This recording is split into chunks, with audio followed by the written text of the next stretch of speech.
자네, 피아노를 오래 바라보고 있더군. 자네가 여기서 피아노를 친다면 말이야. 내가 1억 원을 주지. 순간 객석에서는 웃음이 터져 나왔습니다. 농담처럼 들리기도 했고 뭐 때문에 이런지 의구심이 들었습니다. 누군가는 박수를 쳤고 누군가는 고개를 갸웃했습니다. 준호의 귀에는 웃음소리보다 심장 뛰는 소리만 크게 들렸습니다. 구독, 좋아요 꾹 눌러주시고 어디서 듣고 계신지 댓글도 달아주시면 그곳에 행운과 단밤이 깃들기를 바라겠습니다. 사연 시작합니다. 그날 밤 서울 한복판의 대형 공연장은 이상할 정도로 화려했습니다. 샹들리에 아래에는 검은 정장을 차려입은 사람들이 잔을 들고 서 있었고 무대 위에는 아무도 치지 않는 그랜더 피아노가 조용히 빛나고 있었죠. 겉으로 보기엔 자선음악회였지만 누군가에게는 거래의 장이었고 누군가에게는 과시의 무대였습니다. 그리고 아직 아무도 몰랐습니다. 이 자리에서 한 소년의 인생이 완전히 다른 방향으로 꺾이게 될 줄은 말입니다. 무대 뒤편 사람들의 시선이 닿지 않는 구석에서 이준호는 피아노 덮개를 닫고 있었습니다. 얇은 면장갑 너머로 차가운 건반의 감촉이 손끝에 전해졌습니다. 그는 무심코 건반 위에 손을 얹었다가 흠칫 놀란 듯 재빨리 떼어냈습니다. 누군가 볼까 봐서였습니다. 준호는 이곳의 주인공이 아니었고 그 사실을 누구보다 잘 알고 있었죠. 숨을 고르고 다시 걸레를 적시며 고개를 숙였습니다. 그때였습니다. 심장이 한 박자 늦게 쿵 하고 내려앉은 순간이었죠. 공연장 중앙에서 낮지만 또렷한 목소리가 울렸습니다. 저 아이 잠깐 이리로 불러오게. 말한 이는 강도연 회장이었습니다. 이자선 음악회의 주최자이자 언론에선 늘 기부의 아이콘이라 불리는 인물이었죠. 그의 시선은 무대가 아니라 무대 뒤편의 한 소년에게 꽂혀 있었습니다.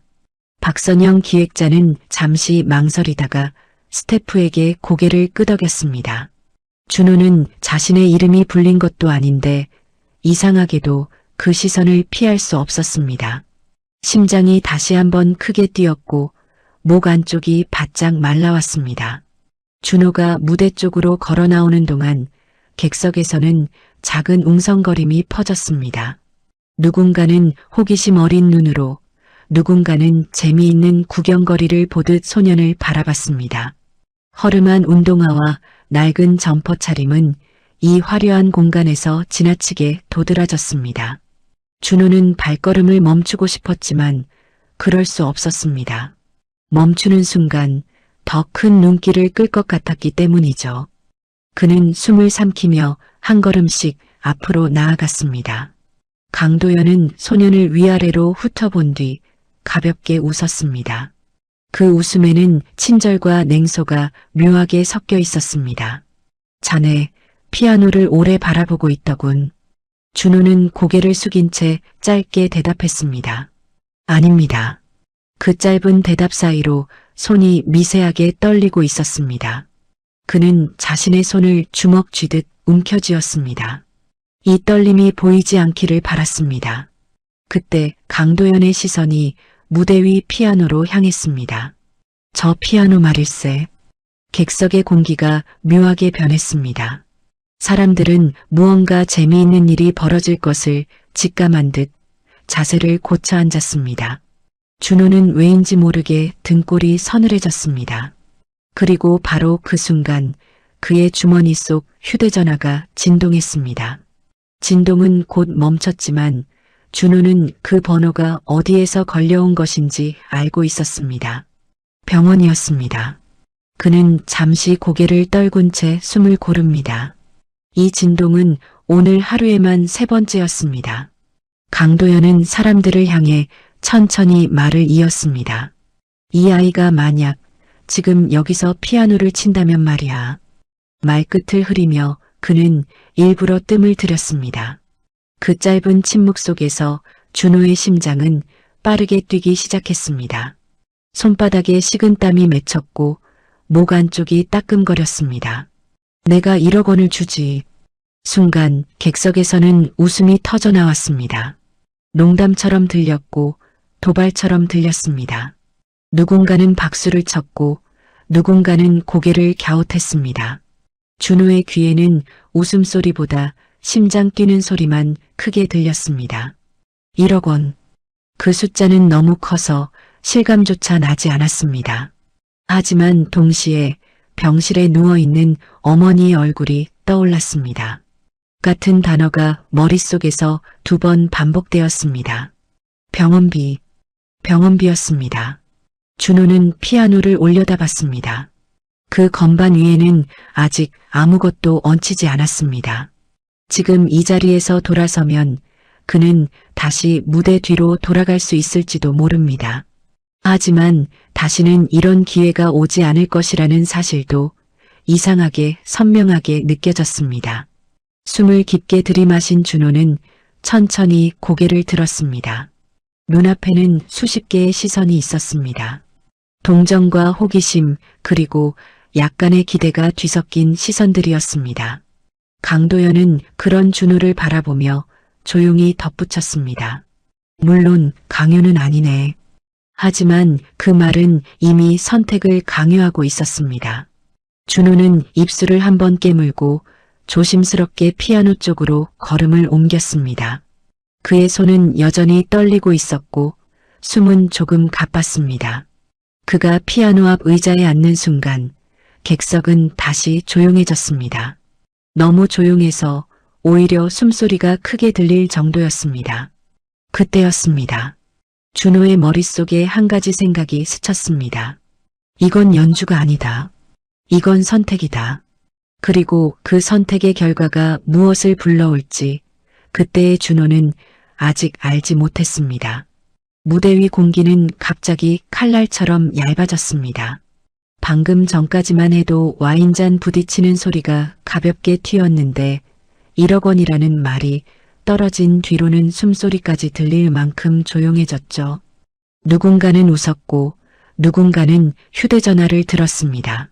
그 순간 이준호에게 이 자리는 자선음악회가 아니라 공개 재판장처럼 느껴졌습니다. 발바닥이 바닥에 붙은 것처럼 무거워졌고 혀끝이 바짝 말라 침을 삼키기도 어려웠습니다. 시선이 한꺼번에 쏟아지니 작은 실수 하나가 평생 꼬리표가 될 것만 같았어요. 강도연 회장은 의자에 기대 앉은 채 소년을 천천히 바라봤습니다. 그 눈빛은 친절한 듯 보이면서도 어딘가 계산적이었죠.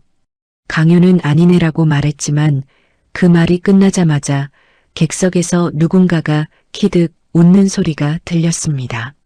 강요가 아니라면 왜 이렇게 모두가 지켜보고 있을까요? 준호의 귀에서는 웃음소리보다 심장 뛰는 소리만 더 크게 부풀어 올랐습니다. 손가락 끝이 얼음물에 담근 것처럼 차가워졌고 손바닥에는 식은땀이 번졌습니다. 박선영 기획자는 무대 아래에서 조심스럽게 손짓했습니다. 괜찮으세요? 묻는 입모양이 분명히 보였으나 준호는 고개를 돌릴 용기가 나지 않았습니다. 괜찮지 않다고 말하는 순간 여기서 끝이라는 걸 알았기 때문입니다. 스태프 한 명이 다가와 의자를 살짝 밀어주며 자리로 안내했습니다. 그 손길은 도움이라기보다 정해진 자리에 앉히는 절차처럼 느껴졌습니다. 준호는 무대 위 조명에 눈이 따끔거려 잠깐 눈을 찡그렸고 그 찡그림이 누군가에게는 겁먹은 표정으로 비칠까 두려워졌습니다. 그때 주머니 속 휴대전화가 다시 진동했습니다. 병원에서 걸려온 전화였습니다. 병원에서 걸려온 전화 2번째였습니다. 준호는 화면을 확인할 틈도 없이 진동을 끊어야 했습니다. 진동이 길어질수록 사람들의 시선이 휴대전화로 옮겨갈 것 같았거든요. 그의 목 안쪽은 바싹 타들어가고 이마에는 땀이 송골송골 맺혔습니다. 지금 안 받으면 어머니가 생각이 끝나기도 전에 강도연의 목소리가 낮게 꽂혔습니다. 자네 준비는 되나? 준호는 대답 대신 고개를 아주 작게 끄덕였습니다. 그 움직임은 예의였고 동시에 항복처럼 보였습니다. 객석에서는 진짜 치나바라는 속삭임이 연달아 튀었습니다. 어느 테이블에서는 요즘 애들 별일 다 한다는 말까지 흘러나왔습니다. 준호는 그 말을 듣자 숨이 목에서 걸리는 느낌이 들었고 다시 한번 침을 삼켰습니다. 피아노는 무대 위 한가운데서 새것처럼 반짝이고 있었습니다. 덮개를 열자 건반이 하얀 이빨처럼 드러났습니다. 준호는 의자에 앉아 자세를 고치려 했지만 다리가 조금 떨렸습니다. 떨리는 다리를 억지로 붙잡듯 무릎에 손을 올렸고 그 손마저도 미세하게 흔들렸죠. 이건 쇼가 아니야. 머릿속에서 문장이 2번 반복되었습니다. 이건 쇼가 아니야. 강도연은 손가락으로 피아노를 가리키며 다시 한번 말했습니다. 치기만 하면 1억 원일세. 1억 원, 그 숫자는 준호의 머릿속에서 또렷하게 2번 울렸습니다. 1억 원. 1억 원이면 병원비를 막을 수 있을지도 모릅니다. 1억 원이면 어머니가 약을 덜어 쓰지 않아도 될지 모릅니다. 준호는 눈을 한번 감았다가 떴습니다. 그 짧은 순간에도 심장은 쿵쾅거리며 가슴을 두드렸고 귀는 울리는 것처럼 먹먹했습니다. 그런데 이상한 장면이 벌어졌습니다. 무대 오른쪽 통로에 서 있던 중년 남성이 준호를 보더니 얼굴빛이 바뀐 것입니다. 그 남성은 다른 누군가의 귀에 대고 급히 속삭였고 그 속삭임을 들은 사람이 강도연 쪽을 힐끗 쳐다봤습니다. 준호는 그 시선을 느꼈지만 정확히 무슨 의미인지는 알 수 없었습니다. 다만 저 사람들은 나를 알고 있는 걸까라는 의심이 가슴 안에서 서서히 부풀어 올랐습니다. 박선영은 그 장면을 놓치지 않았습니다. 그는 무대 아래에서 스태프에게 조용히 물었습니다. 저분 누구예요? 스태프는 입술만 움직여 대답했습니다. 회장님 비서실 쪽 예전 재개발팀 출신이라고 들었어요. 박선영의 얼굴이 굳었습니다. 재개발팀이라는 단어는 공연장과 어울리지 않는 냄새를 풍겼습니다. 그리고 그 단어가 왜 지금 이 순간에 등장했는지 생각하자 박선영은 손끝이 차가워지는 것을 느꼈습니다. 준호는 피아노 뚜껑 안쪽을 잠깐 바라봤습니다. 검은 칠이로 조명빛이 흐르며 반사됩니다. 그 반사된 빛 속에서 자신의 얼굴이 낯설게 비쳤습니다. 내가 왜 여기까지 왔지? 바로 그 질문이 떠오른 순간 준호는 다시 주머니를 떠올렸습니다. 병원에서 걸려온 전화, 2번이나 울렸던 전화였습니다. 어머니는 지금도 산소호흡기 소리 속에 누워있을지 모릅니다. 그는 손가락을 펴고 건반 위에 올렸습니다. 그 순간에도 누군가 웃음을 참는 소리가 뒤쪽에서 새어나왔습니다. 준호의 손이 건반 위에서 잠깐 멈췄습니다. 멈춘 손가락이 떨리는 게 스스로도 느껴질 정도였죠. 그러나 준호는 다시 손가락에 힘을 줬습니다. 손끝에서 땀이 미끄러져 나왔고 그는 조용히 바지를 스치듯 닦아냈습니다. 이런 사소한 동작마저도 누군가에게는 비웃음거리가 될까봐 준호는 숨을 아주 천천히 내쉬었습니다. 강도연은 무대 조명 아래에서 미세하게 미간을 좁혔습니다. 마치 어떤 결론을 이미 내려놓고 결과만 확인하는 사람처럼 보였습니다. 시작해보게. 그 한마디가 떨어지자 객석의 휴대전화 화면들이 동시에 반짝였습니다. 영상이 남는다는 사실이 준호를 더 숨막히게 했습니다. 한 번의 실수는 지워지지 않고 돌아다닐 테니까요. 준호는 목젖이 크게 움직이도록 침을 삼켰습니다. 심장이 또 한 번 크게 뛰었습니다. 그때였습니다.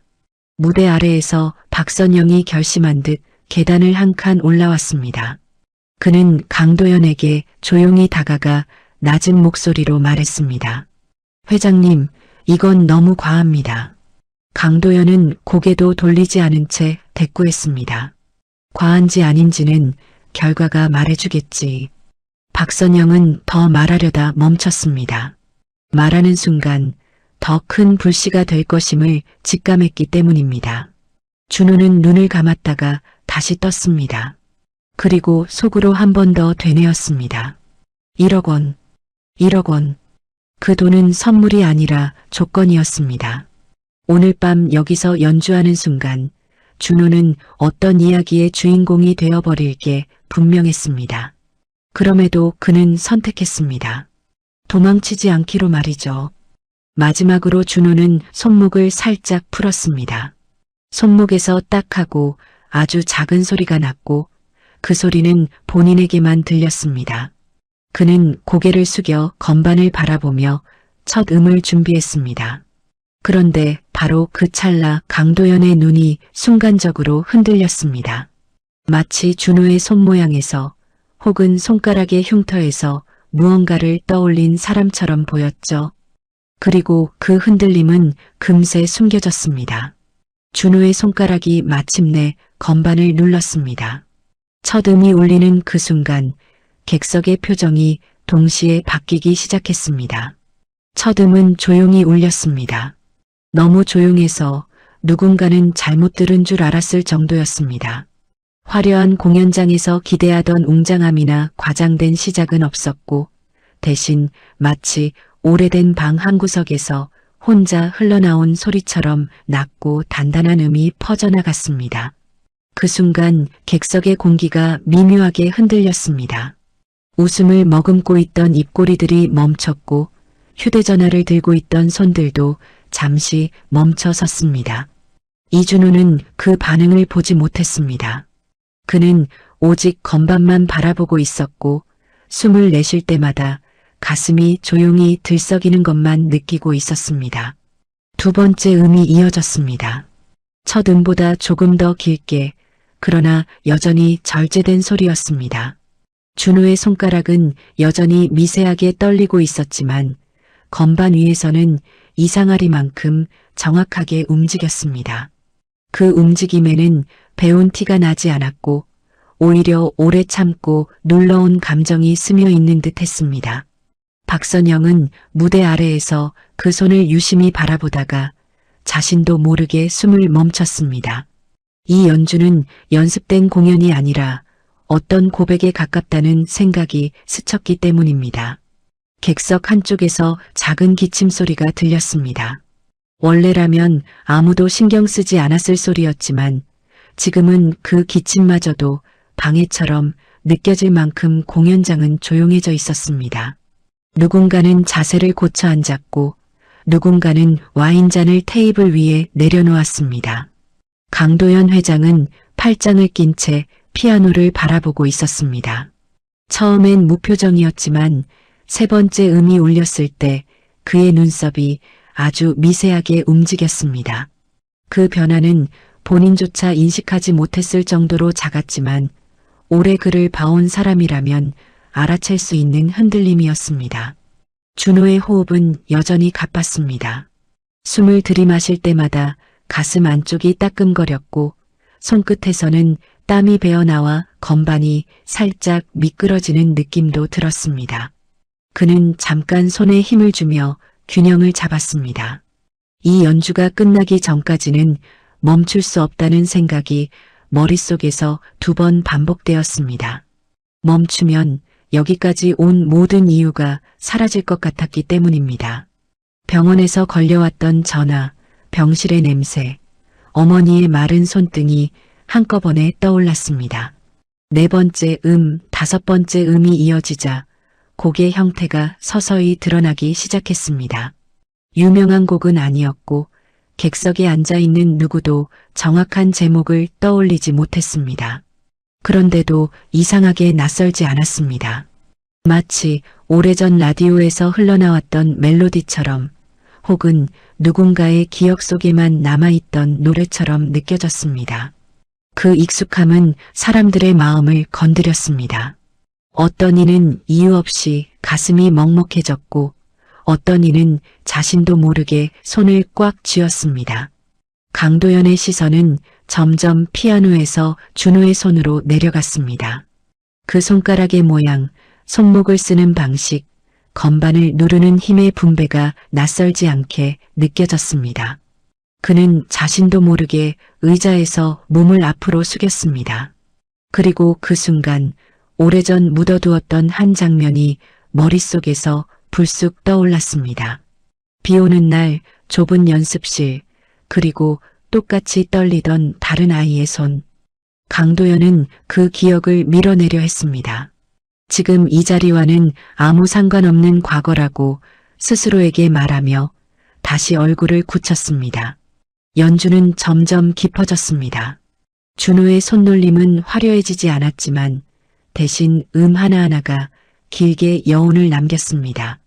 그 여운은 객석을 천천히 훑으며 사람들의 감정에 스며들었습니다. 웃음은 완전히 사라졌고 대신 숨을 삼키는 소리와 미세한 옷자락 소리만이 남았습니다. 박선영은 어느새 눈시울이 뜨거워진 것을 느꼈습니다. 이유를 설명할 수는 없었지만 이 연주가 단순한 도전이 아니라는 확신이 들었기 때문입니다.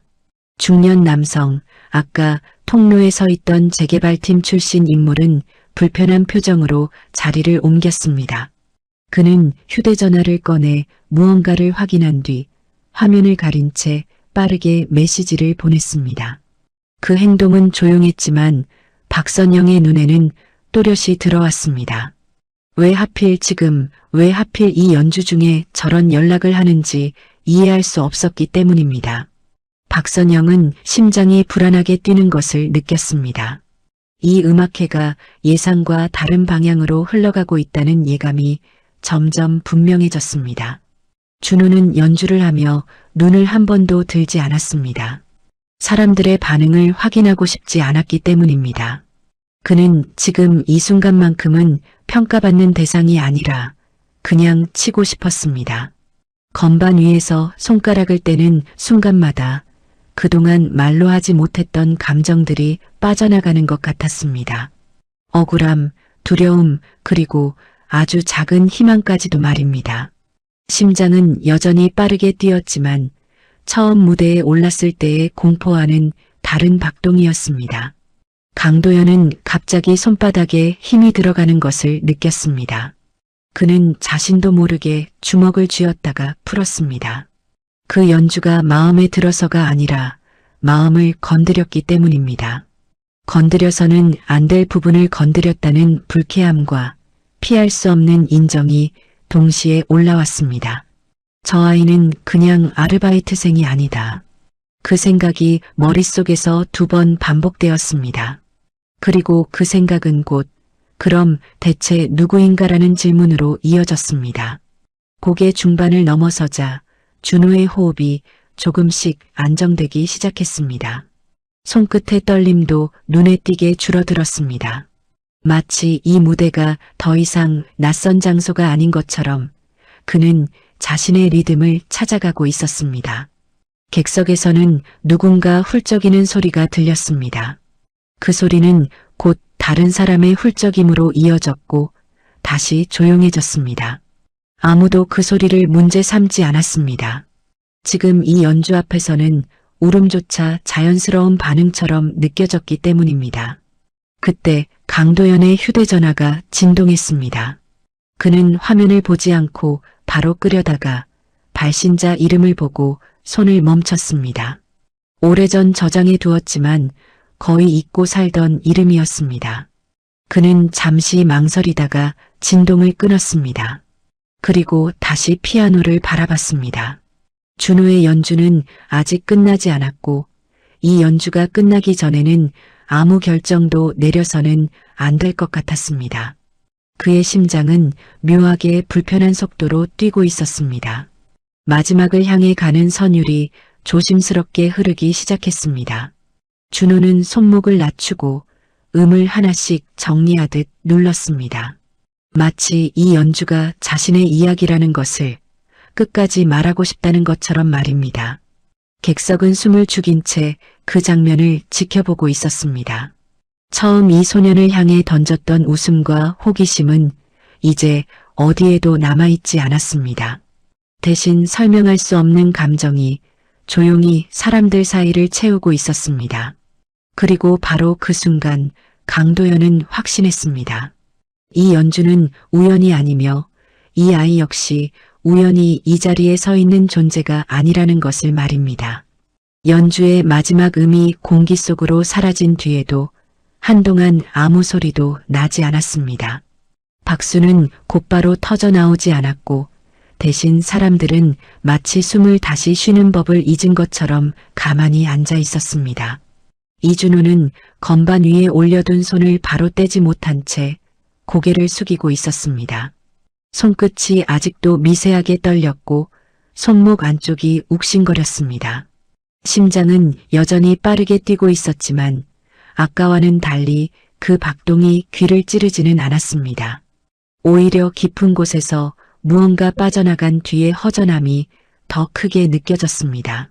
몇 초가 지났을까요? 누군가 조심스럽게 손뼉을 쳤습니다. 한 번, 두 번. 그 박수는 마치 주변 눈치를 보듯 작게 시작되었고 곧이어 여기저기서 손뼉 소리가 이어졌습니다. 처음에는 흩어진 소리였지만 이내 공연장을 가득 채웠습니다. 늦게 터져나온 박수였습니다. 이 박수에는 감탄과 당혹 그리고 설명하기 어려운 감정이 함께 섞여 있었습니다. 이준호는 그 소리를 들으며 천천히 손을 내려 무릎 위에 올렸습니다. 손바닥에 땀이 흥건했고 손가락은 아직도 힘이 풀리지 않은 채 굳어 있었습니다.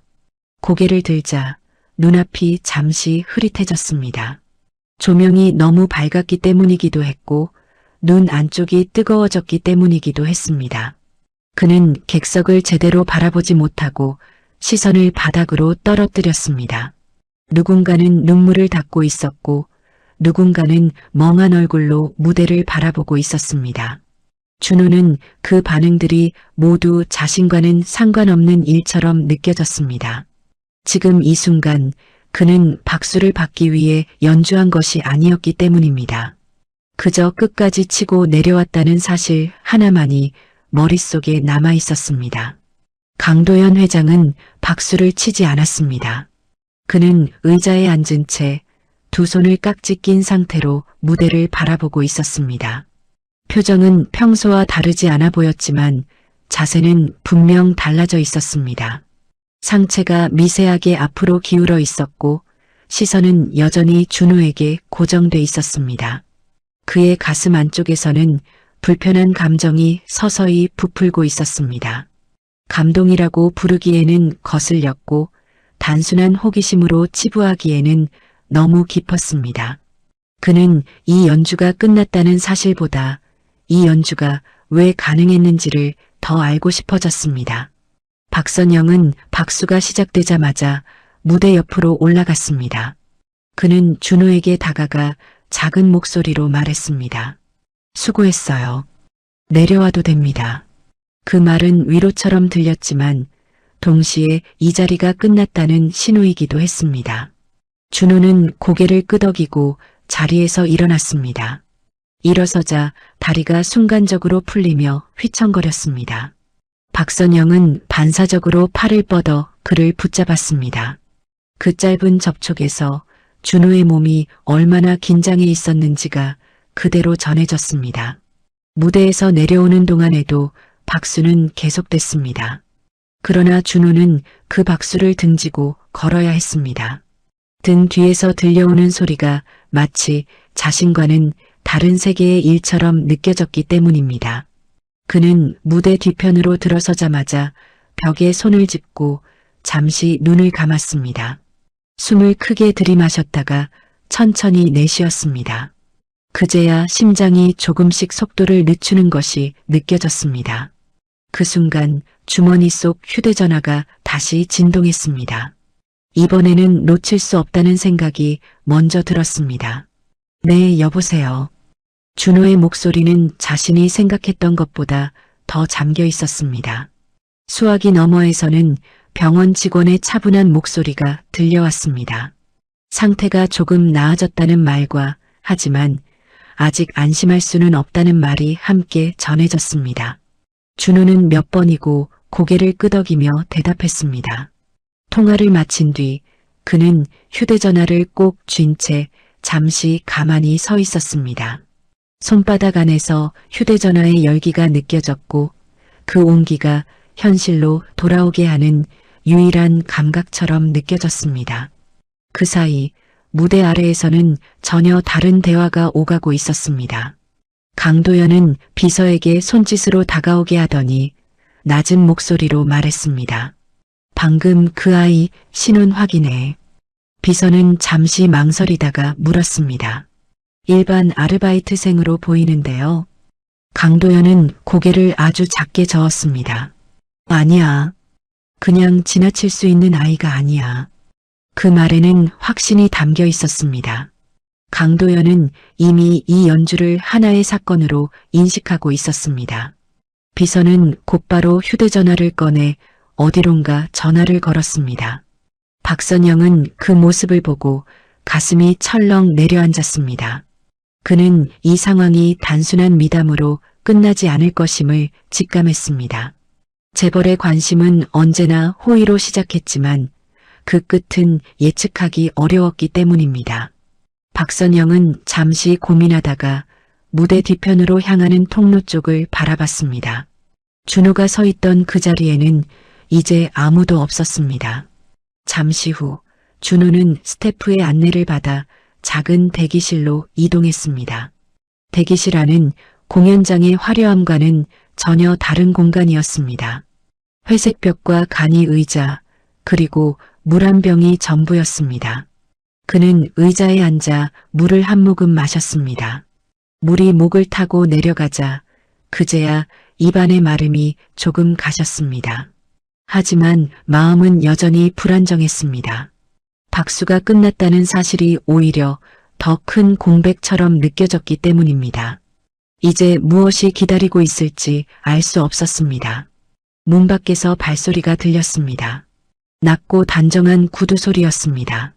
준호는 반사적으로 몸을 곧게 세웠습니다. 문이 열리고 아까 무대에서 보았던 비서가 고개를 내밀었습니다. 잠깐 이야기 나눌 수 있을까요? 그 말은 정중했지만 선택권이 있는 질문처럼 들리지는 않았습니다. 준호는 다시 한번 침을 삼켰습니다. 심장이 느리게 그러나 무겁게 뛰기 시작했습니다. 같은 시각 강도연은 홀로 객석에 남아 있었습니다. 사람들은 하나둘씩 자리를 떠났지만 그는 움직이지 않았습니다. 방금 전 연주 장면이 머릿속에서 반복 재생되고 있었습니다. 특히 준호의 손목, 건반을 누르던 각도, 그리고 마지막 음을 떼던 순간의 망설임이 자꾸 떠올랐습니다. 그는 그 장면을 오래전에 본 적이 있었습니다. 정확히는 비슷한 장면을 떠올릴 수밖에 없었습니다. 그 기억의 끝에는 항상 불편한 이름 하나가 따라붙었습니다. 강도연은 깊게 숨을 들이마셨습니다. 그리고 아주 낮은 목소리로 혼잣말처럼 중얼거렸습니다. 설마 그 집 아이는 아니겠지. 그 말이 공기 중으로 흩어지는 순간 이미 조사는 시작되고 있었습니다. 대기실 문이 닫히자 안쪽은 더 조용해졌습니다.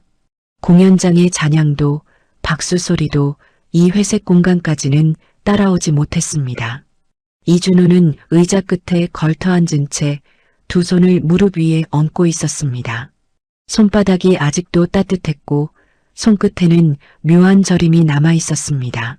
연주가 끝났다는 사실보다 연주 이후에 무엇이 시작될지가 더 크게 다가오고 있었습니다. 숨을 들이마실 때마다 가슴이 깊게 내려앉았고 내쉴 때마다 알 수 없는 불안이 함께 빠져나왔습니다. 잠시 후 비서가 대기실 안으로 들어왔습니다. 그는 문을 닫고 나서도 바로 말을 꺼내지 않았습니다. 잠깐의 침묵이 흘렀고 그 침묵은 준호에게 질문보다 더 큰 압박으로 다가왔습니다. 비서는 태블릿을 켜고 화면을 한번 훑어본 뒤 조심스럽게 입을 열었습니다. 학생, 오늘은 원래 여기서 어떤 일을 맡고 있었죠? 준호는 고개를 들지 않은 채 대답했습니다. 피아노 옮기고 정리하는 일이었습니다. 목소리는 차분하려 애썼지만 끝부분이 아주 살짝 떨렸습니다. 그 떨림을 스스로 느끼는 순간 준호는 이를 악물었습니다. 비서는 고개를 끄덕이며 다시 질문을 이어갔습니다. 학교는 어디 다니고 있습니까? 부모님은요? 질문은 하나하나 평범해 보였지만 그 순서와 간격은 계산돼 있었습니다. 준호는 묻는 대로 답했습니다. 거짓말은 하지 않았습니다. 거짓말을 할 이유도 여유도 없었기 때문입니다. 다만 아버지 이야기가 나왔을 때 그의 호흡이 잠시 멈췄습니다. 아버지는 오래전에 돌아가셨습니다. 그 말은 익숙했지만 여전히 입안에서 무겁게 굴러다녔습니다. 비서는 그 대답을 들은 뒤 잠깐 손을 멈췄습니다. 화면 위를 스치던 손가락이 멈추고 눈이 태블릿에서 준호의 얼굴로 옮겨왔습니다. 아주 짧은 순간이었지만 준호는 그 시선을 느꼈습니다. 무언가를 확인하려는 눈빛이었습니다. 비서는 다시 고개를 숙이고 화면을 조작했습니다. 성함은 이준호. 출생연도. 그가 중얼거리듯 읽어내려가자 대기실 안공기가 더 무거워졌습니다. 같은 시각 공연장 한쪽의 임시 사무실에서는 전혀 다른 분위기가 흐르고 있었습니다. 강도연 회장은 책상 앞에 서서 재킷 단추를 풀고 있었습니다. 그는 앉지 않은 채 비서실 직원이 가져온 서류를 빠르게 넘기고 있었습니다. 서류에는 준호의 기본 인적 사항과 함께 가족관계가 간단히 정리돼 있었습니다. 그중 한 줄에서 강도연의 손이 멈췄습니다. 부이 사망 처리. 그 문장은 짧았지만 묘하게 눈에 걸렸습니다. 강도연은 서류를 다시 한번 내려다봤습니다. 사망 처리라는 표현이 유독 거슬렸습니다. 사고 사망도 아니고 질병 사망도 아니었습니다. 단지 행정적으로 정리된 단어 하나가 너무 쉽게 적혀 있었습니다. 그는 직원에게 물었습니다. 이 사망 처리 언제 된 건가? 직원은 서류를 확인하며 대답했습니다. 약 15년 전입니다. 재개발 지역에서 발생한 사고로 분류돼 있습니다. 강도연의 미간이 아주 조금 좁혀졌습니다. 재개발. 그 단어는 이미 그의 머릿속에서 여러 기억과 연결돼 있었습니다. 그는 창가 쪽으로 걸어가 잠시 밖을 내려다봤습니다. 도시의 불빛이 반짝이고 있었지만 그 불빛 사이로 과거의 장면들이 겹쳐 보였습니다. 비 오는 날 현장 컨테이너, 격앙된 목소리들, 그리고 그 가운데 서 있던 한 남자의 얼굴이 어렴풋이 떠올랐습니다. 강도연은 고개를 저으며 기억을 떨쳐내려 했습니다. 하지만 기억은 오히려 더 또렷해졌습니다. 확실히 해. 그는 낮은 목소리로 말했습니다. 사고가 맞는지 아니면 다른 게 있는지. 다시 대기실로 돌아오면 비서는 질문을 마무리하고 있었습니다. 그는 태블릿을 끄며 준호를 바라봤습니다. 오늘 연주 어디서 배웠습니까? 준호는 잠시 망설이다가 대답했습니다. 어릴 때 조금 배웠습니다. 아버지가 가르쳐 주셨습니다. 그 말이 끝나자 비서의 눈이 다시 한번 흔들렸습니다. 이번에는 숨기지 못한 반응이었습니다. 그는 고개를 끄덕이며 자리에서 일어났습니다. 알겠습니다. 오늘은 여기까지 하죠. 그 말은 끝이라는 뜻이었지만 동시에 시작이라는 느낌도 주었습니다. 비서가 나가고 난 뒤 준호는 혼자 남았습니다. 그는 의자에 깊게 기대어 천천히 숨을 내쉬었습니다. 몸에서 힘이 빠져나가자 오히려 불안이 더 또렷해졌습니다. 연주가 끝나도 끝난 게 아니라는 사실을 이제는 분명히 알 수 있었습니다. 잠시 후 휴대전화 화면이 켜졌습니다. 어머니에게서 온 메시지였습니다. 괜찮다는 짧은 문장이었지만 준호는 그 글자를 2번이나 읽었습니다. 괜찮다는 말이 이렇게 무겁게 느껴진 적은 없었습니다. 한편 박선영은 혼자 남아 자료실 앞에 서 있었습니다. 그는 강도연의 지시로 열람 요청이 들어온 오래된 재개발 기록을 바라보고 있었습니다. 서류더미 사이에서 한 파일명이 눈에 들어왔습니다. 지구 재개발 민원자 명단. 그 명단 속에서 익숙한 성씨 하나가 보였습니다. 그는 숨을 들이마셨다가 천천히 내쉬었습니다. 이건 단순한 우연이 아니라는 생각이 들었습니다. 너무 많은 선이 한 아이의 연주를 중심으로 연결되고 있었기 때문입니다. 강도연은 늦은 밤까지 자리를 떠나지 않았습니다. 그는 책상 위에 놓인 서류를 다시 한번 펼쳤습니다. 사망 처리된 이름, 재개발, 그리고 오늘 밤 피아노 앞에 앉아있던 소년. 이 세 가지가 머릿속에서 계속 겹쳤습니다. 그는 결국 비서에게 다시 전화를 걸었습니다. 그 아이 아버지 사망 기록 말고 다른 기록은 없나? 잠시 침묵이 흐른 뒤 비서의 목소리가 들려왔습니다. 회장님 이상합니다. 사망 처리 이후 기록이 거의 없습니다. 그 말에 강도연은 눈을 감았습니다. 이상하다는 말은 곧 문제가 있다는 뜻이었기 때문입니다. 그는 천천히 눈을 뜨며 말했습니다. 그럼 더 깊이 들어가야겠군. 그 순간 준호는 알지 못했습니다. 자신의 연주가 단순히 사람들의 마음을 울린 것이 아니라 묻혀있던 이름 하나를 다시 세상 위로 끌어올렸다는 사실을 말입니다. 다음 날 아침 이준호는 병원 복도에서 눈을 떴습니다. 밤새 의자에 기대 잠든 탓에 목이 뻐근했고 손목은 아직도 묘하게 욱신거렸습니다. 형광등 불빛은 밤과 다를 바 없이 희게 번졌고 소독약 냄새가 공기 속에 얇게 깔려 있었습니다. 그는 잠깐 눈을 감았다가 다시 떴습니다. 어제 무대 위에서 들었던 박수 소리가 꿈처럼 멀게 느껴졌고 그보다 더 선명한 것은 사망 처리라는 단어였습니다. 그 단어는 잠에서 깨어난 뒤에도 머릿속에서 2번, 3번 반복됐습니다.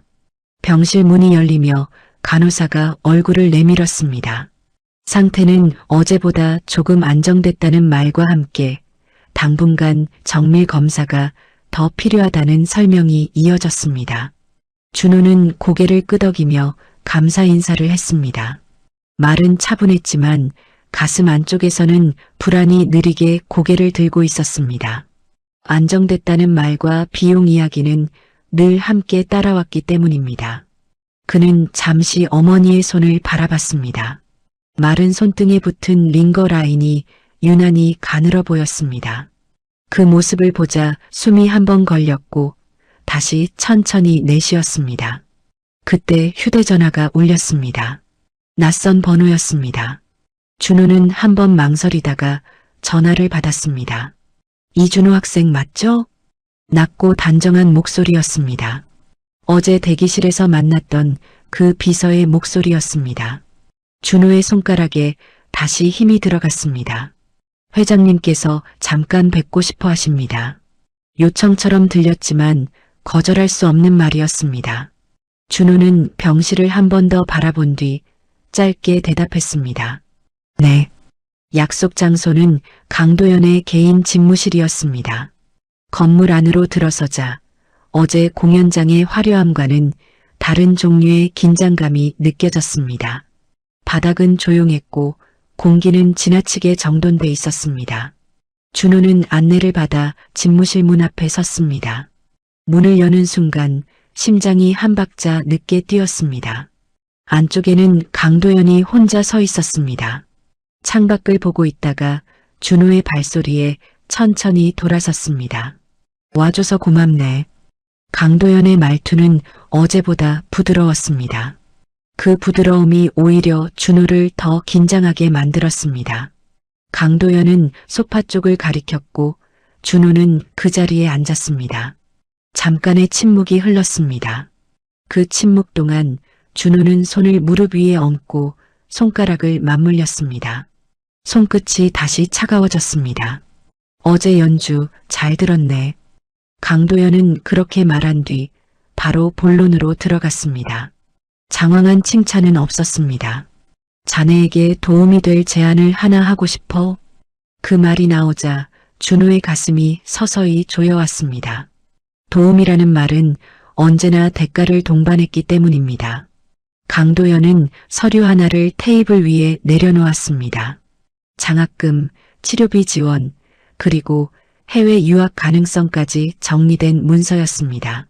준호는 그 서류를 한번 훑어봤습니다. 숫자와 조건들이 눈에 들어왔고 그 숫자들 사이로 어머니의 얼굴이 겹쳐 보였습니다.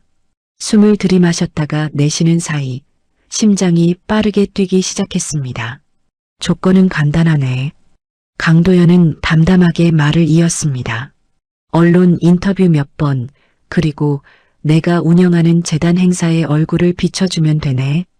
그 말은 제안처럼 들렸지만 사실상 거래였습니다. 준호는 입을 열지 못했습니다. 머릿속에서 생각이 빠르게 엉켰습니다. 도움을 받으면 당장 병원비 문제는 해결될 수 있습니다. 어머니는 더 나은 치료를 받을 수 있을지도 모릅니다. 하지만 동시에 어제부터 느껴지던 불안한 기류가 다시 살아났습니다. 사망 처리된 아버지, 재개발 기록, 그리고 자신을 둘러싼 갑작스러운 관심. 이 모든 것 위에 이 거래가 얹히는 순간 자신은 더 이상 빠져나올 수 없을 것 같았습니다. 강도연은 준호의 침묵을 지켜보다가 말을 덧붙였습니다. 자네에겐 손해볼 일 없을 걸세. 그 말이 끝나자 준호의 심장이 한번 크게 뛰었습니다. 손해라는 단어가 이상하게도 귀에 걸렸습니다. 그는 고개를 들고 강도연을 바라봤습니다. 처음으로 시선을 피하지 않았습니다. 제가 왜 이런 도움을 받아야 하는지 모르겠습니다. 준호의 목소리는 낮았지만 분명했습니다. 말하는 순간 손바닥이 다시 젖었습니다. 강도연은 잠시 말이 없었습니다. 그의 표정에서 미묘한 변화가 스쳤습니다. 기대와 계산 사이에서 아주 짧은 균열이 보였습니다. 세상은 원래 이런 식으로 돌아가네. 그의 대답은 설명이 아니라 단정이었습니다. 준호는 그 말을 듣는 순간 어제 무대 위에서 느꼈던 수치심이 다시 올라오는 것을 느꼈습니다. 피아노 앞에 세워졌던 그 순간처럼 지금도 선택지가 많아 보이지만 사실은 하나뿐인 상황 같았습니다. 잠깐의 침묵 끝에 준호는 천천히 고개를 저었습니다. 죄송합니다. 그 말은 작았지만 명확했습니다. 거절이었습니다. 그 말을 내뱉는 순간 준호의 심장은 귀 옆에서 울릴 만큼 크게 뛰었습니다. 숨이 가빠졌고 등 뒤가 서늘해졌습니다. 그러나 그는 말을 거두지 않았습니다. 이유는 설명하기 어렵지만 그냥 받을 수는 없습니다. 강도연의 눈이 가늘어졌습니다.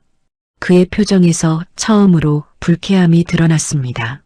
하지만 그는 곧 그 감정을 숨겼습니다. 생각이 바뀌면 연락하게. 짧은 말이었지만 그 안에는 여지가 남아 있었습니다. 준호는 고개를 숙여 인사하고 자리에서 일어났습니다. 문을 나서는 순간까지 강도연의 시선이 등에 꽂혀 있는 느낌이 들었습니다. 집무실을 나와 복도를 걷는 동안 준호의 다리는 조금 후들거렸습니다. 거절했다는 사실이 용기를 주기보다는 더 큰 불안을 안겨주고 있었습니다. 그때 휴대전화가 다시 울렸습니다. 이번에는 박선영이었습니다. 준호야, 혹시 지금 괜찮니? 그의 목소리에는 어딘가 급한 기색이 묻어 있었습니다. 내 아버지 관련해서 이상한 걸 하나 찾았어. 준호는 걸음을 멈췄습니다. 복도 한가운데서 숨을 삼켰고 심장이 다시 빠르게 뛰기 시작했습니다. 어제부터 이어진 모든 일들이 하나로 이어지는 느낌이 들었습니다. 도움이라는 이름의 거래를 거절한 직후 과거가 다시 움직이기 시작한 것입니다. 박선영의 목소리는 전화기 너머에서도 분명히 떨리고 있었습니다. 이준호는 병원 복도 끝에 서서 창문을 바라본 채 통화를 이어갔습니다. 바깥은 맑았지만 그의 눈에는 모든 풍경이 흐릿하게 겹쳐 보였습니다. 지금 바로 만날 수 있니? 박선영의 질문에 준호는 잠시 망설이다가 고개를 끄덕였습니다. 대답은 짧았지만 심장은 이미 빠르게 움직이기 시작했습니다. 아버지와 관련된 이야기라는 말 한마디가 그동안 애써 덮어두었던 기억들을 한꺼번에 끌어올리고 있었기 때문입니다. 두 사람은 병원 근처의 작은 사무실에서 마주 앉았습니다. 화려한 공연장과는 달리 이곳은 오래된 책장과 서류 더미로 가득 찬 공간이었습니다. 박선영은 문을 잠근 뒤 책상 위에 파일 하나를 올려놓았습니다. 두툼한 종이 묶음이었고 겉표지에는 바랜 글씨로 지구 재개발 관련 민원 기록이라고 적혀 있었습니다. 그 제목을 보는 순간 준호의 가슴이 서서히 조여왔습니다. 재개발이라는 단어는 늘 뉴스 속 이야기였지만 지금은 너무 가까이 와 있었습니다. 이건 공식 기록이야. 박선영은 최대한 차분하게 말을 이었습니다. 내 아버지 이름이 여러 번 나와. 준호는 아무 말도 하지 못한 채 파일을 바라봤습니다. 손끝이 차가워졌고 손바닥에서는 다시 식은땀이 배어나왔습니다. 박선영은 서류 한 장을 넘겨 특정 부분을 짚었습니다. 거기에는 날짜와 함께 간단한 문장이 적혀 있었습니다. 강제 철거 반대 집회주도 인물 중 1인. 그 문장을 읽는 순간 준호의 숨이 목에서 걸렸습니다. 아버지는 늘 조용한 사람이었고 큰 목소리를 내는 법이 없었습니다. 그런데 기록 속 아버지는 주도 인물로 분류돼 있었습니다. 박선영은 말을 멈추고 준호의 반응을 살폈습니다. 준호는 한동안 아무 말도 하지 않다가 겨우 입을 열었습니다. 사고로 돌아가신 게 아니라는 말씀이신가요? 그 질문은 이미 답을 알고 있으면서도 확인하지 않으면 견딜 수 없는 사람의 목소리였습니다. 박선영은 고개를 끄덕이기보다는 다른 서류를 한 장 더 꺼냈습니다. 이게 더 중요해. 그는 조심스럽게 종이를 펼쳤습니다. 거기에는 사망 처리 보류라는 문구가 적혀 있었습니다. 보류. 분명히 사망 처리된 것으로 알고 있었는데 기록에는 보류라는 단어가 남아 있었습니다. 박선영은 낮은 목소리로 설명을 이어갔습니다.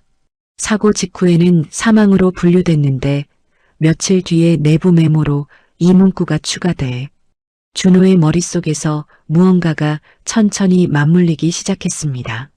사고, 사망 처리, 그리고 보류. 그 사이에 무언가가 빠져 있었습니다. 그는 숨을 크게 들이마셨다가 내쉬었습니다. 심장이 2번, 3번 빠르게 뛰었습니다. 그럼 살아계실 수도 있다는 건가요? 준호의 질문은 거의 속삭임에 가까웠습니다. 박선영은 확답하지 않았습니다. 대신 고개를 약간 숙이며 말했습니다. 적어도 확실하게 죽었다는 기록은 없어. 그 말은 희망이었고 동시에 잔인한 말이었습니다.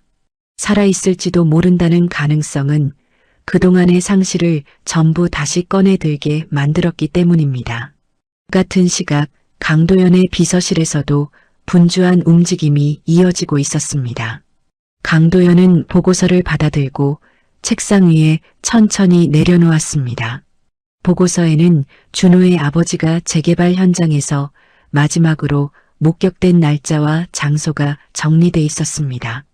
그 날짜를 보는 순간 강도연의 손이 멈췄습니다. 그날은 그가 직접 현장 보고를 받았던 날과 정확히 겹쳤습니다. 우연이라고 넘기기에는 너무 정확했습니다. 강도연은 의자에 기대앉아 눈을 감았습니다. 기억은 원하지 않아도 스스로 떠올랐습니다. 격앙된 목소리, 밀려나는 주민들, 그리고 끝까지 서류에 서명하지 않던 한 남자. 그 얼굴이 피아노 앞에 앉아있던 소년의 옆얼굴과 겹쳐졌습니다. 그는 숨을 길게 내쉬었습니다. 가슴 안쪽에서 불편함이 아니라 책임에 가까운 감정이 고개를 들고 있었습니다. 다시 사무실로 돌아와 준호는 파일을 한 장씩 넘겼습니다. 페이지를 넘길 때마다 손이 조금씩 떨렸습니다. 그 떨림은 두려움이었고 동시에 기대였습니다. 박선영은 그 모습을 보며 말을 이었습니다. 이 자료 그냥 묻힐 수도 있어. 그 말에 준호는 고개를 들었습니다. 하지만 내가 원한다면 더 파볼 수 있어. 그 선택은 준호에게 맡겨져 있었습니다. 이제 그는 누군가의 연주자가 아니라 결정해야 하는 사람이었습니다. 준호는 창밖을 한 번 더 바라봤습니다. 병원 건물 너머로 사람들이 분주히 오가고 있었습니다. 그 평범한 일상 속에서 자신의 삶만 갑자기 다른 방향으로 꺾인 것 같았습니다. 그는 다시 서리를 바라보며 천천히 말했습니다. 알고 싶습니다. 그 한마디를 내뱉는 순간 심장이 다시 크게 뛰었습니다. 하지만 이번에는 도망치고 싶은 박동이 아니었습니다. 앞으로 나아가야 한다는 신호처럼 느껴졌습니다. 그 결정이 내려진 순간 박선영의 휴대전화가 울렸습니다. 발신자는 강도연의 비서였습니다. 박선영은 전화를 받지 않고 화면을 잠시 바라보다가 조용히 끊었습니다. 그리고 준호를 향해 말했습니다. 이제부터는 돌아가기 어려울 수도 있어. 준호는 고개를 끄덕였습니다. 이미 알고 있었습니다. 한번 열린 기록은 다시 닫히지 않는다는 사실을 말입니다. 그날 저녁 강도연은 혼자 집무실에 남아 재개발 파일을 다시 펼쳤습니다. 그는 결심한 듯 비서에게 지시를 내렸습니다. 당시 실종자 명단 전부 다시 확인해.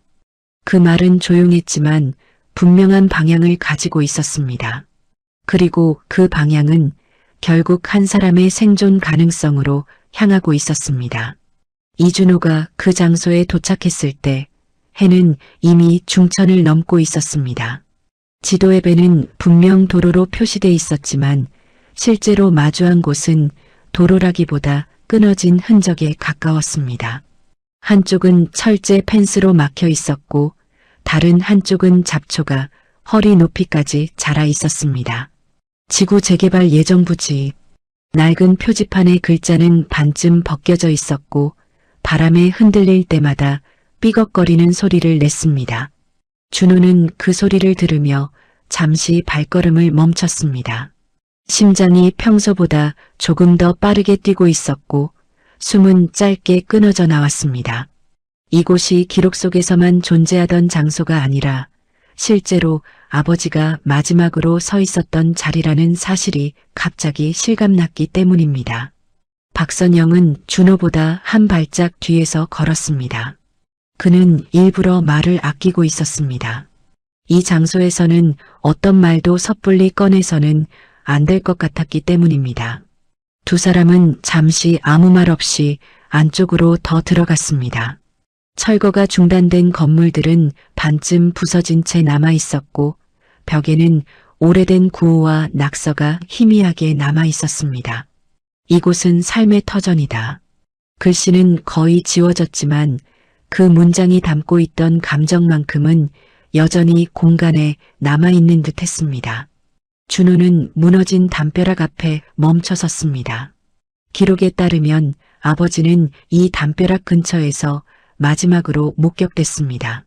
그는 손을 뻗어 벽면을 살짝 만졌습니다. 차가운 콘크리트 감촉이 손바닥에 전해졌고 그 감각이 팔을 타고 올라와 가슴까지 닿는 느낌이 들었습니다. 숨을 깊게 들이마셨다가 내쉬었지만 가슴은 좀처럼 가라앉지 않았습니다. 이곳에서 무슨 일이 있었는지 기록은 말해주지 않았고 공간만이 침묵으로 버티고 있었습니다. 여기야. 박선영이 낮게 말했습니다. 그는 사진 한 장을 꺼내 보여줬습니다. 기록 속 사진이었습니다. 흐릿한 화질 속에서 몇 명의 사람들이 모여 있었고 그중 한 사람이 아버지와 닮은 옆모습을 하고 있었습니다. 준호는 사진을 2번, 3번 들여다봤습니다. 눈썹과 코의 윤곽이 분명히 익숙했습니다. 심장이 순간적으로 내려앉았다가 다시 크게 뛰었습니다. 그 얼굴이 너무 선명해서 오히려 현실감이 느껴지지 않았습니다. 이날 이후로 공식 기록은 끊겨 박선영의 말은 차분했지만 그 안에는 분명한 긴장감이 담겨 있었습니다. 준호는 사진을 돌려주지 못한 채 한동안 손에 쥐고 있었습니다. 손끝이 떨렸고 종이 가장자리가 살짝 구겨졌습니다. 그는 그 떨림을 멈추려 애쓰다가 결국 포기했습니다. 떨림은 지금 이 상황에 너무나 자연스러운 반응처럼 느껴졌기 때문입니다. 그때 멀리서 엔진 소리가 들려왔습니다. 이곳에는 거의 사람이 오지 않는다고 들었는데 차량 한 대가 천천히 다가오고 있었습니다. 박선영은 반사적으로 몸을 굳혔고 준호 역시 시선을 돌렸습니다. 검은 승합차였습니다. 번호판은 깨끗했고 차량은 이곳의 낡은 풍경과 묘하게 어울리지 않았습니다. 차가 멈추자 안에서 중년 남성 2명이 내렸습니다. 둘 다 평범한 작업복 차림이었지만 움직임에는 익숙함이 묻어 있었습니다. 여기서 뭐 하세요? 한 남자가 먼저 말을 걸었습니다. 말투는 무례하지 않았지만 호의적이라고 보기도 어려웠습니다. 박선영은 잠시 망설이다가 대답했습니다. 옛날 기록 확인하러 왔습니다. 그 말에 남성의 눈이 아주 짧은 순간 흔들렸습니다. 준호는 그 변화를 놓치지 않았습니다. 그 흔들림은 놀람이 아니라 경계에 가까웠습니다. 여긴 이제 출입 통제 구역입니다. 남성은 그렇게 말하며 표지판 쪽을 가리켰습니다. 그러나 그 표지판은 이미 오래전부터 효력을 잃은 상태였습니다. 박선영은 한 발짝 물러섰지만 준호는 움직이지 않았습니다. 그의 시선은 여전히 무너진 담벼락에 고정돼 있었습니다. 이곳에서 돌아가면 다시는 같은 용기를 낼 수 없을 것 같았습니다. 아버지가 여기서 사라졌습니다. 준호의 목소리는 낮았지만 분명했습니다. 그 말을 내뱉는 순간 심장이 크게 한번 뛰었습니다. 남성은 준호를 바라보며 잠시 말을 잇지 못했습니다. 그리고 그 침묵이 오히려 모든 것을 말해주고 있었습니다. 사라졌다고요? 남성은 되묻듯 말했지만 이미 알고 있다는 기색이 역력했습니다. 그 순간 박선영의 휴대전화가 울렸습니다. 발신자는 강도현이었습니다. 박선영은 전화를 받지 않고 화면을 껐습니다. 지금 이 순간 누구의 개입도 허락하고 싶지 않았기 때문입니다. 그러나 준호는 그 이름을 보았고 심장이 다시 불편하게 뛰기 시작했습니다. 강도현 역시 이 장소를 알고 있다는 생각이 스쳤습니다. 아니, 어쩌면 이 장소를 가장 잘 알고 있는 사람일지도 모릅니다. 그날 사고는 아니었어요. 중년 남성 중 한 명이 갑자기 입을 열었습니다. 그는 주변을 한번 살핀 뒤 목소리를 낮췄습니다. 사고로 처리됐지만 실제로 말끝을 흐리는 순간 다른 한 명이 그를 제지하듯 팔을 붙잡았습니다. 공기 속에 긴장감이 한꺼번에 차올랐습니다. 준호는 숨을 삼켰고 손이 저절로 주먹 쥐어졌습니다. 이곳에 와서 처음으로 진실이 입 밖으로 나올 것 같은 기척이 느껴졌습니다. 박선영은 그 장면을 지켜보다가 조용히 말했습니다. 이제 와서 숨길 필요 없잖아요. 그 말에 남성들은 서로를 바라봤습니다. 잠깐의 침묵 끝에 먼저 말을 꺼냈던 남성이 고개를 떨궜습니다. 그날 몇 명은 데려갔어요. 그 짧은 문장은 준호의 가슴을 세게 때렸습니다. 데려갔다는 말은 살아있었다는 뜻이기도 했기 때문입니다. 준호의 숨이 거칠어졌고 시야가 잠시 흐려졌습니다. 어디로요? 준호의 질문은 거의 떨리는 숨에 가까웠습니다. 남성은 대답하지 않았습니다. 대신 고개를 저으며 말했습니다. 그 이상은 말하면 안 됩니다. 그 말은 두려움에서 나온 말이었습니다. 준호는 그 두려움이 개인적인 것이 아니라 오래 지속돼 온 압박에서 비롯된 것임을 느꼈습니다. 그때 멀리서 다시 차량 소리가 들려왔습니다. 이번에는 아까와 다른 방향이었습니다. 박선영은 그 소리를 듣고 표정이 굳었습니다. 준호야, 여기서 나가자. 그는 조용히 말했지만 목소리에는 서두름이 담겨 있었습니다. 준호는 한 번 더 담벼락을 바라봤습니다. 이곳에 남아있는 공기, 먼지, 그리고 말해지지 않은 이야기들. 그는 그것들을 마음속에 깊게 새겼습니다. 차에 오르기 직전 준호는 뒤를 돌아봤습니다. 그 순간 무너진 건물 사이에서 누군가의 그림자가 스치는 것을 보았습니다. 아주 잠깐이었지만 분명 사람이었습니다. 심장이 다시 크게 뛰었습니다. 그 그림자가 우연인지 아니면 누군가가 여전히 이곳을 지키고 있는지 알 수 없었습니다. 다만 한 가지는 분명했습니다. 아버지는 이곳에서 사라진 것이 아니라 누군가에 의해 지워진 것일지도 모른다는 사실이었습니다. 차가 출발하자 준호는 창밖을 바라보며 깊게 숨을 내쉬었습니다. 손은 여전히 떨리고 있었지만 마음속에는 처음과 다른 감정이 자리 잡고 있었습니다. 두려움 속에 아주 작은 확신이 생기고 있었습니다. 아버지는 완전히 사라지지 않았다는 확신이었습니다. 그리고 그 확신은 더 큰 선택을 요구하고 있었습니다. 차량이 현장을 벗어나자마자 박선영은 핸들을 꽉 쥐었습니다. 손등에 핏줄이 도드라질 만큼 힘이 들어가 있었고 숨은 평소보다 얕고 빨랐습니다. 이준호는 조수석에 앉아 말없이 창밖을 보고 있었습니다. 무너진 건물과 담벼락이 점점 멀어지자 방금 전까지 분명하게 느껴지던 공기의 무게가 서서히 사라지는 듯 했습니다. 하지만 마음속에서 무언가가 단단히 자리 잡고 있었습니다. 그것은 공포가 아니라 확신에 가까운 감정이었습니다. 아버지는 단순히 사고로 사라진 것이 아니라는 확신이었습니다. 차 안은 한동안 조용했습니다. 라디오도 켜지지 않았고 휴대전화 알림음도 울리지 않았습니다. 그 침묵 속에서 준호는 아까 들었던 말을 다시 떠올렸습니다. 데려갔어요.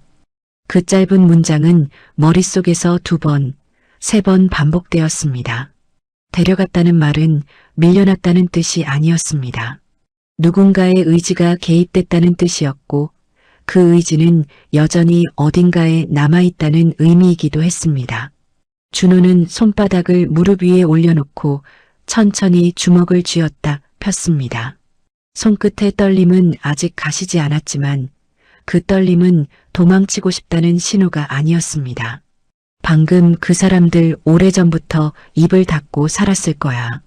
박선영이 처음으로 말을 꺼냈습니다. 그의 목소리는 낮았지만 단정했습니다. 저런 식으로 말이 새어나왔다는 건 상황이 많이 달라졌다는 뜻이기도 해. 준호는 고개를 끄덕였습니다. 달라진 상황의 중심에 자신이 있다는 사실이 무겁게 느껴졌습니다. 피아노 앞에 앉았던 선택이 여기까지 이어질 줄은 상상도 하지 못했습니다. 숨을 들이마셨다가 천천히 내쉬는 사이 심장이 다시 한번 크게 뛰었습니다. 병원에 도착했을 때는 해가 기울고 있었습니다. 준호는 어머니의 병실로 향하기 전 복도 한쪽에 멈춰 섰습니다. 지금 이 사실을 어머니에게 말할 수 있을지 확신이 서지 않았기 때문입니다. 살아있을지도 모른다는 말은 희망이었지만 동시에 또 다른 상처가 될 수도 있었습니다.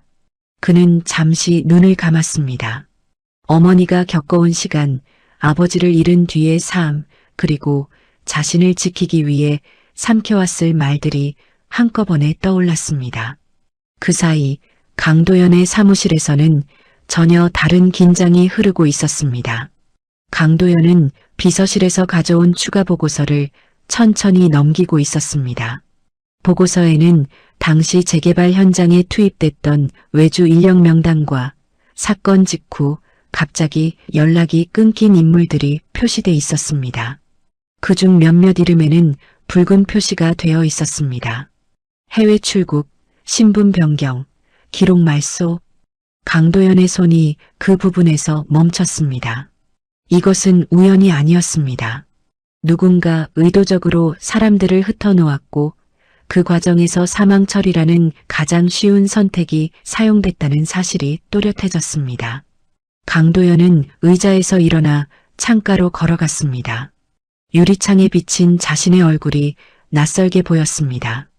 그는 이 사건을 알고도 모른 척할 수 있었던 사람이었습니다. 직접 손을 대지 않았다는 이유로 책임에서 비켜나 있었다고 믿어왔습니다. 그러나 지금은 달랐습니다. 피아노 앞에 앉아있던 소년의 얼굴이 계속 떠올랐습니다. 그 얼굴은 과거에 외면했던 선택의 결과처럼 느껴졌습니다. 강도연은 낮은 목소리로 말했습니다. 이제는 정리해야겠군. 그 말은 결심이었습니다. 다시 병원으로 돌아오면 준호는 결국 어머니에게 조심스럽게 이야기를 꺼냈습니다. 아버지에 관한 기록에서 이상한 점을 발견했다는 말부터 사고가 아닐 수도 있다는 가능성까지 천천히 설명했습니다. 어머니는 처음에는 아무 말도 하지 않았습니다. 준호는 그 침묵이 두려웠습니다. 그러나 잠시 후 어머니는 조용히 눈을 감았다가 다시 뜨며 말했습니다. 나도 늘 이상하다고 생각했어. 그 한마디에 준호의 가슴이 크게 울렸습니다. 어머니는 오래전 공식적인 설명을 믿지 않았지만 아이를 키워야 했기에 의심을 접고 살아왔다고 털어놓았습니다. 그 말은 준호에게 큰 용기가 되었습니다. 혼자가 아니라는 사실을 처음으로 실감했기 때문입니다. 그날 밤 박선영은 자신이 알고 지내던 옛 동료에게 전화를 걸었습니다. 재개발 당시 현장을 취재했던 기자였습니다. 그는 처음에는 전화를 피했지만 몇 번의 시도 끝에 통화를 받았습니다. 그 사건 아직도 취재하면 위험해. 기자의 첫마디는 경고였습니다. 그러나 박선영은 물러서지 않았습니다. 이미 다시 움직이고 있어. 그 말에 기자는 잠시 침묵했습니다. 그리고 마침내 입을 열었습니다. 그때 인터뷰하려다 사라진 사람들이 있었어. 다들 겁을 먹었지. 그 대화는 짧았지만 분명한 방향을 가리키고 있었습니다. 침묵은 이제 더 이상 완전하지 않았습니다. 준호는 병실 창가에 서서 밤하늘을 바라봤습니다. 도시의 불빛은 여전히 반짝이고 있었고 사람들은 각자의 일상으로 돌아가고 있었습니다. 그 평범한 풍경 속에서 자신의 삶만 계속해서 다른 궤도로 이동하는 것처럼 느껴졌습니다. 하지만 이번에는 그 이동이 두렵기보다는 해야만 하는 일처럼 느껴졌습니다. 그는 마음속으로 한 번 더 되뇌었습니다. 아버지는 사라진 것이 아니라 누군가의 침묵 속에 갇혀 있었을지도 모른다고 말입니다. 그 시각 강도연은 비서에게 마지막 지시를 내렸습니다. 과거 현장 책임자들 하나도 빠짐없이 다시 불러. 그 말은 단순한 조사 지시가 아니었습니다. 스스로를 향한 경고이기도 했습니다. 이제 이 사건은 덮을 수 없는 선을 넘고 있었고 그 중심에는 한 소년과 그의 연주가 있었습니다. 준호의 휴대전화가 울렸습니다. 발신자는 알 수 없는 번호였습니다. 그는 잠시 망설이다가 전화를 받았습니다. 그때 같이 있었어요. 낯선 남자의 목소리는 떨리고 있었습니다. 이제는 말할 수 있을 것 같아요. 준호는 숨을 삼켰습니다. 심장이 다시 빠르게 뛰기 시작했습니다. 침묵을 깨는 사람이 또 한 명 나타난 순간이었습니다. 전화가 끊긴 뒤에도 이준호는 한동안 휴대전화를 손에서 놓지 못했습니다. 이제는 말할 수 있을 것 같아요. 그 문장은 짧았지만 묘하게 길게 남았습니다. 말할 수 없었던 시간들이 얼마나 두꺼웠는지 그 한마디에 모두 담겨 있는 듯 했습니다. 준호는 병실 창가에 서서 천천히 숨을 들이마셨다가 내쉬었습니다. 숨이 가슴 안쪽에서 걸렸다가 풀리는 감각이 반복됐고 심장은 규칙적으로 뛰려 애쓰는 듯 보였습니다. 이 선택이 무엇을 바꿀지 아직은 알 수 없었지만 되돌릴 수 없다는 사실만은 분명해졌습니다. 박선영은 통화 내용을 들은 뒤 고개를 끄덕였습니다. 그는 말보다 먼저 행동을 택하는 사람이었습니다. 지금부터는 동선 관리가 중요해. 그의 목소리는 낮고 단정했습니다. 증언자가 나오면 그 다음은 압박이 따라와. 준호는 고개를 끄덕였지만 속은 차분하지 않았습니다. 압박이라는 단어는 이미 체감하고 있었기 때문입니다. 어제부터 계속해서 모르는 번호의 부재중 전화가 쌓였고 병원 주차장에서 낯선 시선이 느껴지기도 했습니다. 그는 그것을 과민 반응이라 여기려 했지만 손끝의 떨림이 쉽게 가라앉지 않았습니다. 같은 시각 강도연은 회의실에 사람들을 불러 모았습니다. 과거 재개발 당시 현장 책임자와 외주업체 관리자, 그리고 법무팀 인원이 한자리에 모였습니다. 공기는 차갑게 정돈돼 있었고 테이블 위의 물컵에는 아무도 손대지 않았습니다. 강도연은 의자에 앉지 않고 서서 말을 꺼냈습니다. 기록을 다시 보자. 그 말은 요청이 아니라 지시였습니다. 그는 하나하나의 문장을 짚으며 질문을 던졌고 질문이 끝날 때마다 사람들의 시선은 바닥으로 떨어졌습니다. 침묵이 답이라는 사실을 강도연은 오래전부터 알고 있었습니다. 사망 처리 보류. 강도연은 그 문구를 소리내어 읽었습니다. 2번 읽었습니다. 왜 보류였지? 질문은 단순했지만 방 안의 공기는 더 무거워졌습니다. 법무팀은 서류를 넘기며 형식적인 설명을 내놓았고 외주업체 관리자는 말을 흐렸습니다. 그때 강도연은 손바닥으로 테이블을 가볍게 눌렀습니다. 소리는 크지 않았지만 모두가 움찔했습니다. 형식 말고 사실을 말해. 그의 목소리는 낮았고 그 낮음이 오히려 더 위협적으로 들렸습니다. 병원으로 돌아오면 준호는 어머니의 손을 다시 잡았습니다. 어머니의 손은 여전히 차가웠고 링거라인은 가늘게 흔들렸습니다. 그는 마음속으로 수십 번 연습했던 말을 꺼냈습니다. 엄마, 증언하려는 사람이 나타났어. 그 말이 끝나자 어머니의 눈이 잠깐 크게 뜨였습니다. 그리고 곧 아주 천천히 고개를 끄덕였습니다. 힘들어질 거야. 어머니의 말은 걱정이었고 동시에 허락이었습니다. 준호는 그 허락이 얼마나 큰 의미인지 알고 있었습니다. 그는 숨을 고르고 손에 힘을 조금 더 주었습니다. 그날 오후 첫 번째 증언자는 약속 장소로 나타났습니다. 오래된 찻집의 구석 자리였습니다. 남자는 모자를 깊게 눌러쓰고 있었고 주변을 계속 살폈습니다. 박선영은 그를 마주 앉아 천천히 말을 꺼냈습니다. 당신이 본 것만 말해주세요. 남자는 손에 쥔 컵을 내려놓지 못한 채 고개를 끄덕였습니다. 컵 속의 물이 미세하게 흔들렸습니다. 그는 한 문장씩 끊어 말했습니다. 그날 사람들을 따로 불렀어요. 서명 안 한 사람들. 말을 할 때마다 숨을 고르듯 멈췄고 그 멈춤 사이에 공포가 비쳤습니다. 준호는 그 말을 들으며 가슴이 조여오는 것을 느꼈습니다. 서명 안 한 사람들. 아버지가 늘 말하던 단어였습니다. 사인은 없었어요. 남자의 말이 이어졌습니다. 그래서 차에 태웠습니다. 차에 태웠다는 말이 2번 반복됐습니다. 박선영은 그 반복을 놓치지 않았습니다. 중요한 정보는 반복된다는 걸 알고 있었기 때문입니다. 준호는 침을 삼켰고 손가락을 깍지 낀 채 풀었다가 다시 끼웠습니다. 심장은 다시 빠르게 뛰었습니다. 그 무렵 강도연의 회의실에서도 균열이 생기기 시작했습니다. 한 외주업체 관리자가 말을 꺼냈습니다. 그땐 위에서 압박이 있었습니다. 그가 위라고 말할 때 시선은 자연스럽게 강도연을 피해 벽으로 향했습니다. 강도연은 그 시선을 보고도 아무 말하지 않았습니다. 대신 질문을 바꿨습니다. 압박의 결과가 무엇이었지? 잠깐의 침묵 뒤 답이 나왔습니다. 문제가 생기지 않게 처리하라는. 강도연은 고개를 끄덕였습니다. 그 문장은 기억 속에서 여러 번 들었던 말과 닮아 있었습니다. 해가 기울 무렵 준호의 휴대전화로 메시지가 도착했습니다. 또 다른 번호였습니다. 나도 봤다. 짧은 문장이었지만 의미는 컸습니다.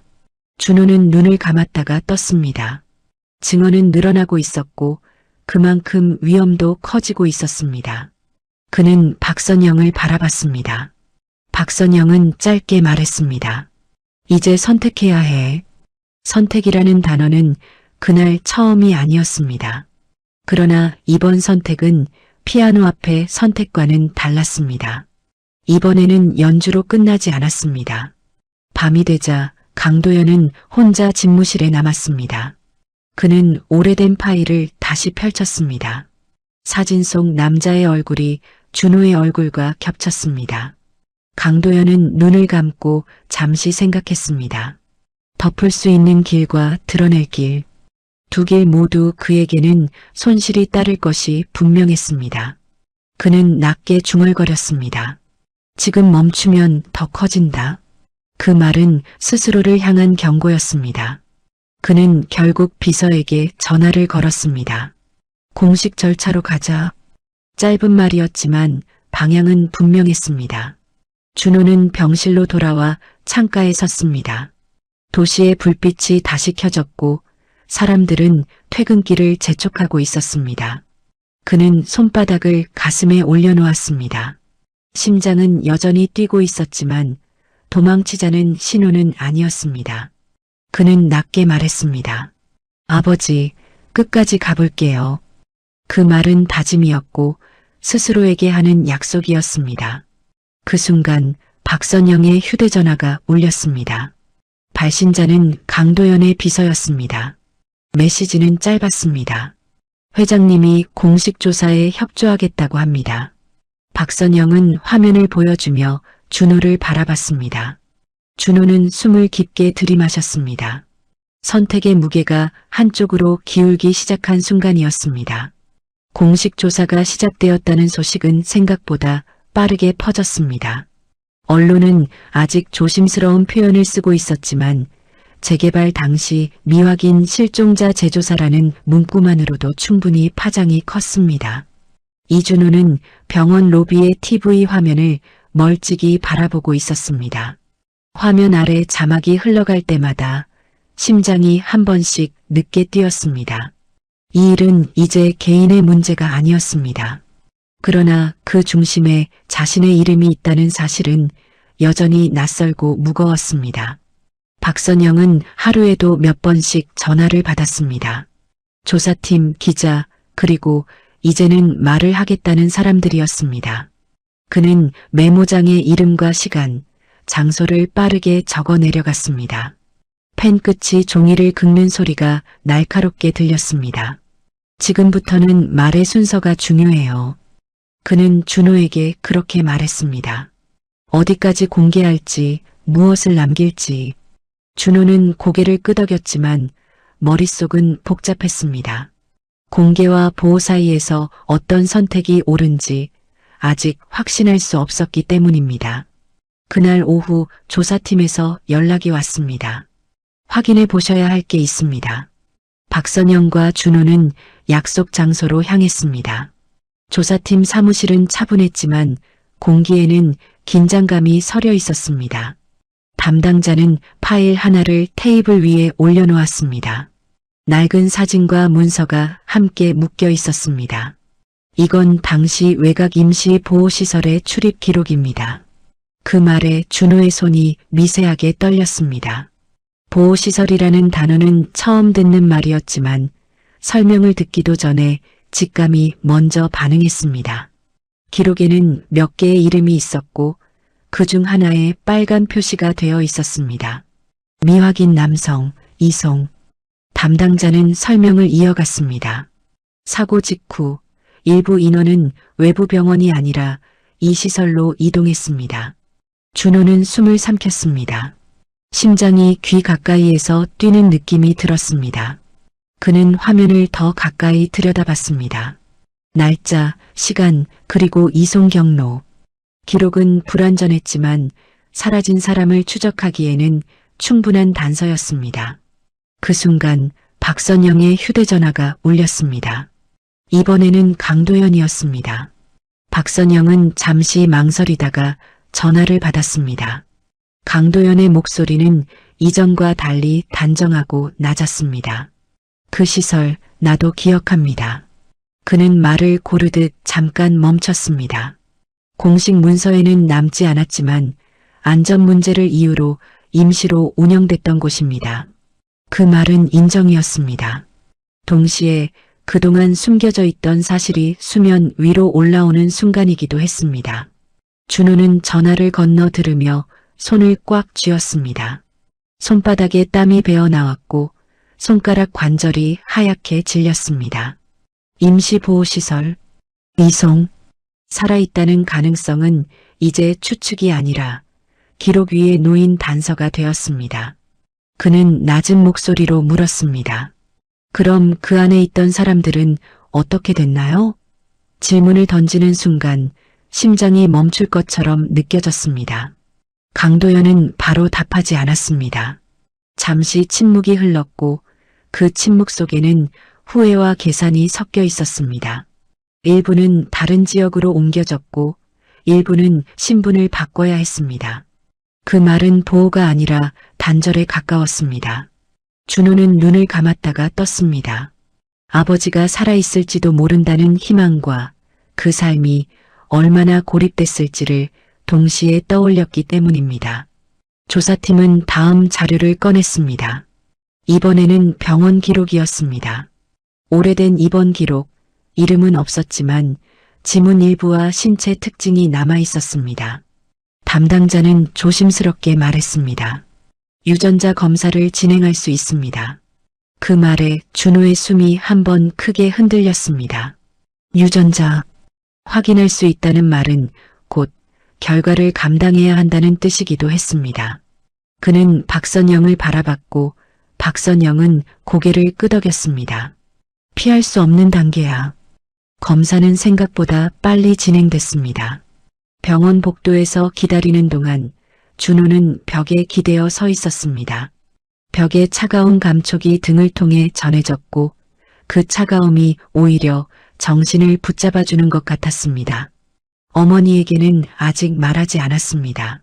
확실해지기 전까지는 섣부른 희망을 주고 싶지 않았기 때문입니다. 그는 손을 가슴에 얹고 천천히 숨을 고르며 심장이 제자리를 찾도록 애썼습니다. 같은 시간 강도연은 기자회견 준비를 지시했습니다. 그는 더 이상 뒤로 물러날 수 없다는 걸 알고 있었습니다. 이 사건은 개인의 잘못을 넘어 구조의 문제로 번지고 있었습니다. 그는 법무팀에게 말했습니다. 책임질 건 책임져. 그 말은 쉽지 않은 결정이었지만 피할수록 더 큰 대가가 따른다는 사실을 그는 누구보다 잘 알고 있었습니다. 검사 결과를 기다리는 시간은 길게 느껴졌습니다. 몇 시간이 지났을 뿐인데 준호에게는 며칠처럼 느껴졌습니다.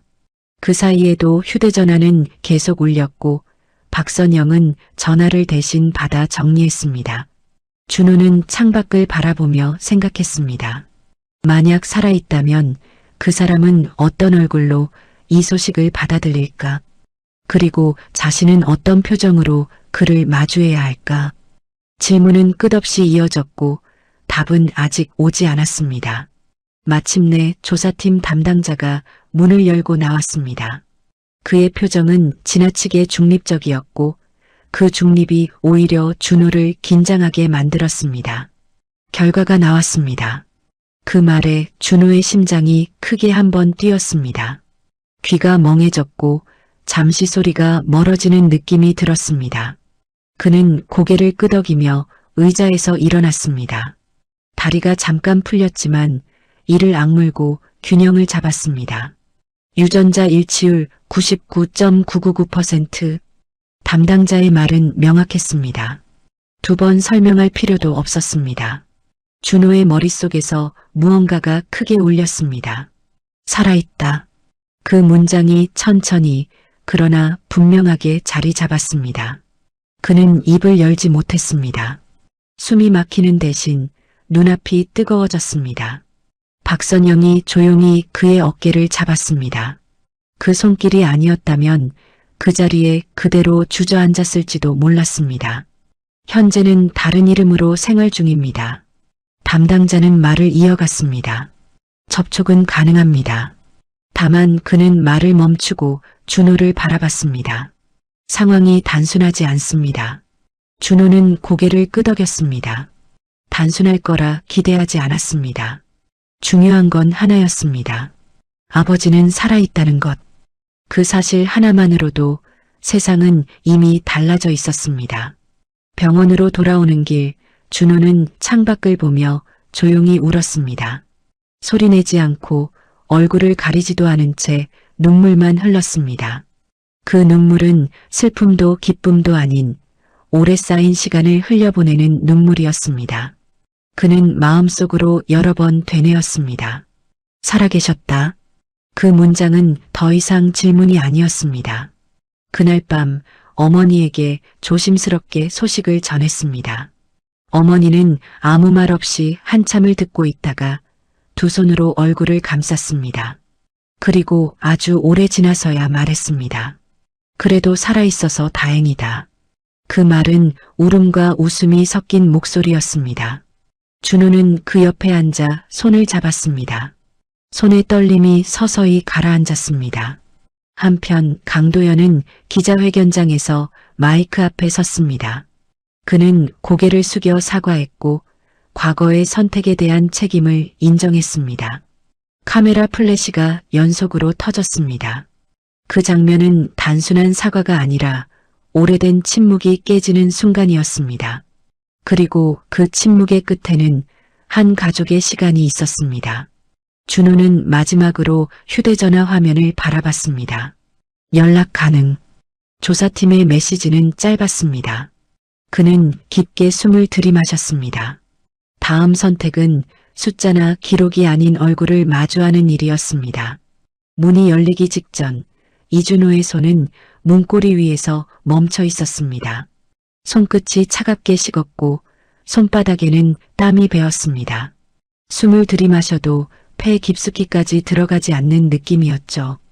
심장은 분명 뛰고 있는데 그 박동이 몸 밖으로 새어나가는 것처럼 허공에 뜬 기분이 들었습니다. 유전자 일치율 99.999%. 그 문장이 머릿속에서 다시 울렸습니다. 유전자 일치율 99.999%. 두 번 생각해도 변하지 않는 숫자였습니다. 살아있다는 증거, 살아있다는 증거였지요. 그런데도 문 앞에 서니 기쁨보다 먼저 두려움이 올라왔습니다.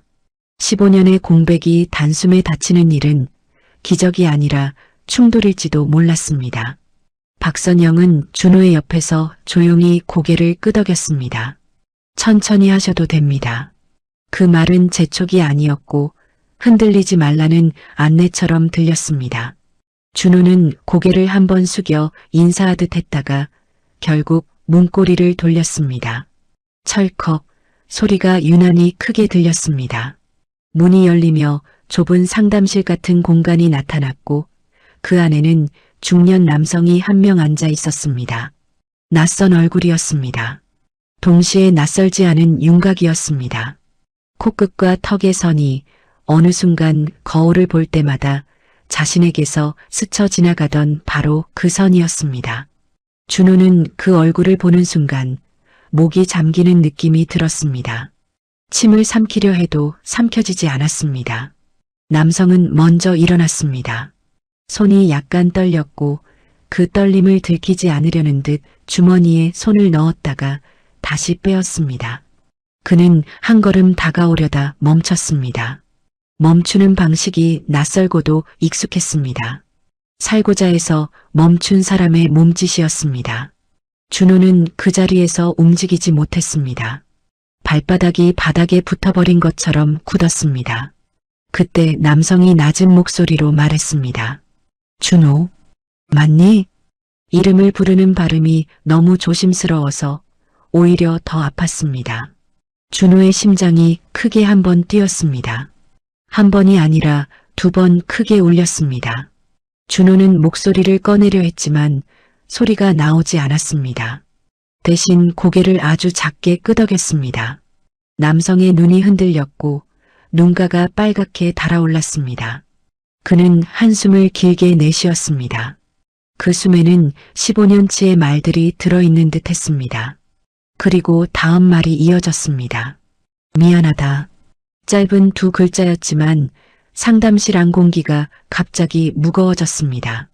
준호는 그 말을 듣자마자 가슴 안쪽이 이상하게 뜨거워졌습니다. 미안하다는 말이 듣고 싶었던 것도 같고 듣고 싶지 않았던 것도 같았습니다. 무엇보다 미안함이 이유를 대신할 수는 없었습니다. 박선영이 한 발 뒤로 물러나며 자리를 비켜주었습니다. 담당 조사관은 문 밖에서 조용히 대기했습니다. 이제 이 시간은 둘만의 시간이었습니다. 준호는 겨우 한 발 앞으로 나갔습니다. 발이 바닥을 미끄러지듯 움직였습니다. 그 남성은 다시 말했습니다. 내가 커가는 걸 멀리서만 봤다. 준호의 손끝이 저절로 떨렸습니다. 그는 숨을 들이마셨다가 내쉬며 최대한 또렷하게 물었습니다. 왜요? 그 한 단어를 말하는 데에 준호는 온몸에 힘을 썼습니다. 왜라는 질문은 단순히 사라진 이유가 아니라 남겨진 사람들의 시간을 묻는 말이었기 때문입니다. 남성은 의자에 다시 앉았습니다. 앉는 순간 어깨가 축 처졌습니다. 그 모습은 도망친 사람이 아니라 버틴 사람처럼 보이기도 했습니다. 그는 천천히 말을 꺼냈습니다. 재개발 현장에서 서명을 거부했고 그날 밤 보호시설로 끌려갔으며 그 이후 신분을 바꾸라는 협박을 받았다고 했습니다. 협박은 협박으로 끝나지 않았습니다. 가족에게 접근하면 어머니와 아이가 위험해질 수 있다는 경고가 반복되었다고 말했습니다. 경고는 2번이 아니라 수십 번 이어졌다고 했습니다. 그리고 결국 그는 살아남는 선택을 했습니다.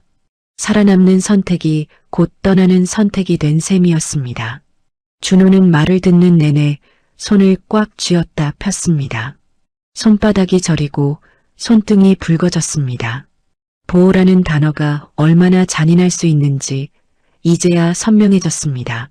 준호는 다시 물었습니다. 그래도 연락은 할 수 있었잖아요.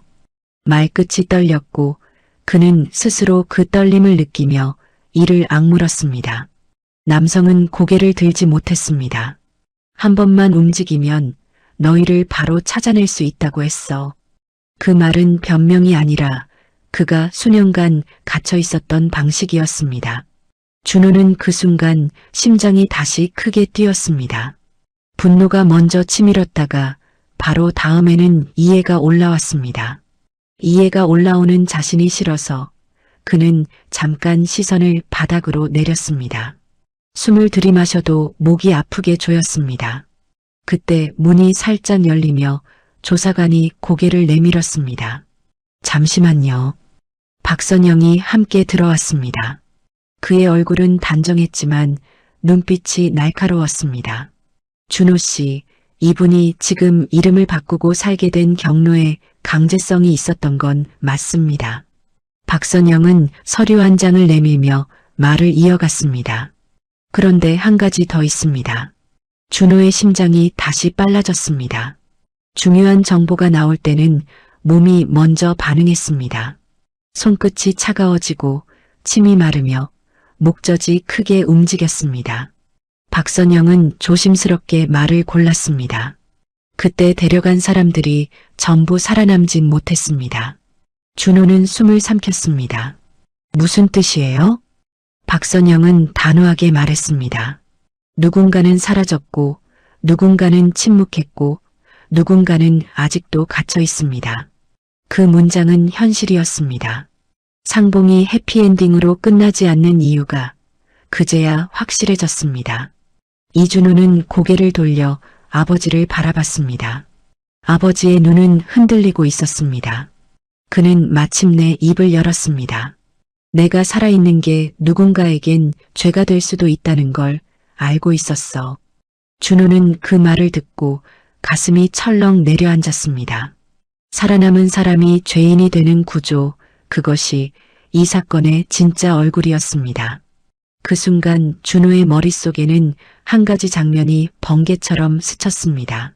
피아노 앞에 앉았던 자신, 관객의 시선, 1억 원의 조건. 돈은 늘 조건이었고 조건은 늘 누군가를 입 닫게 만들었습니다. 준호는 고개를 들고 천천히 말했습니다. 이제는 조건 없이 하겠습니다. 무엇을 하겠다는 말인지 모두가 알아들었습니다. 진실을요. 같은 날 저녁 강도연은 기자회견장에 다시 섰습니다. 이번에는 사과만을 위한 자리가 아니었습니다. 그는 과거 재개발 과정에서 발생한 은폐와 조작 정황을 인정하며 공식 조사에 전면 협조하겠다고 발표했습니다. 발표는 2번 강조되었습니다. 전면 협조하겠습니다. 전면 협조하겠습니다. 말은 단정했지만 그 단정함이 곧 파장을 뜻했습니다. 카메라 플래시가 쉴 새 없이 터졌고 온라인에는 찬반이 동시에 쏟아졌습니다. 어떤 이는 용기라고 했고 어떤 이는 늦었다고 했습니다. 강도연은 그 반응을 예상했지만 얼굴이 굳었습니다. 감당해야 할 것이 이제 시작이라는 사실을 알고 있었기 때문입니다. 며칠 뒤 작은 연습실에서 이준호는 다시 피아노 앞에 앉았습니다. 이번에는 무대도 조명도 관객도 없었습니다. 조건도 없었습니다. 그가 바라보는 것은 돈이 아니라 사람들의 얼굴이었습니다. 어머니는 아직 병실에 있었고 박선영은 문 옆에 서 있었습니다. 그리고 아버지는 연습실 가장 뒤쪽에 조용히 앉아 있었습니다. 준호는 손을 올리기 전에 숨을 길게 내쉬었습니다. 손끝이 떨렸고 심장은 여전히 뛰었습니다. 하지만 이제 그 떨림은 수치가 아니라 결심의 흔들림이었습니다. 준호는 첫 음을 눌렀습니다. 음은 어제처럼 조용히 울렸고 이번에도 사람들의 표정이 변했습니다. 다만 오늘의 표정은 놀람이 아니라 버티던 마음이 풀리는 표정이었습니다. 어머니는 눈을 감고 울었습니다. 아버지는 손을 무릎 위에서 꼭 쥐었습니다. 박선영은 시선을 돌려 창밖을 봤습니다. 누군가의 시간을 함부로 들여다보면 안 될 것 같았기 때문입니다. 준호는 연주를 이어갔습니다. 이 연주는 증명이 아니었습니다. 그저 남겨진 사람들에게 건네는 인사였습니다. 연주가 끝나자 준호는 고개를 들었습니다. 그리고 아주 조용히 말했습니다. 저 묻고 싶습니다. 아버지가 고개를 들었습니다. 우리만 상봉하면 끝인가요? 그 질문은 방 안에 오래 남았습니다. 상봉은 시작일 뿐이고 침묵 속에 남겨진 사람들은 아직 많았습니다. 아버지는 대답 대신 고개를 숙였습니다. 그 침묵이 답이었습니다. 준호는 그 답을 받아들였습니다. 받아들이는 순간 심장이 또 한 번 크게 뛰었습니다. 이제부터는 자기 가족만의 이야기가 아니라는 뜻이었으니까요. 그날 밤 준호의 휴대전화로 메시지가 하나 도착했습니다. 발신자는 모르는 번호였고 문장은 짧았습니다. 그때 데려간 사람들 명단 아직 있습니다. 만나야 할 사람이 더 있어요. 준호는 화면을 2번 읽었습니다. 더 있어요. 더 있어요. 그리고 천천히 숨을 들이마셨습니다. 여기는 끝이 아니라 다음 문 앞이었습니다. 이 이야기가 가슴에 남는다면 구독, 좋아요, 알림 설정 꾹 눌러주세요. 누군가의 인생이 당신의 이야기일 수 있습니다.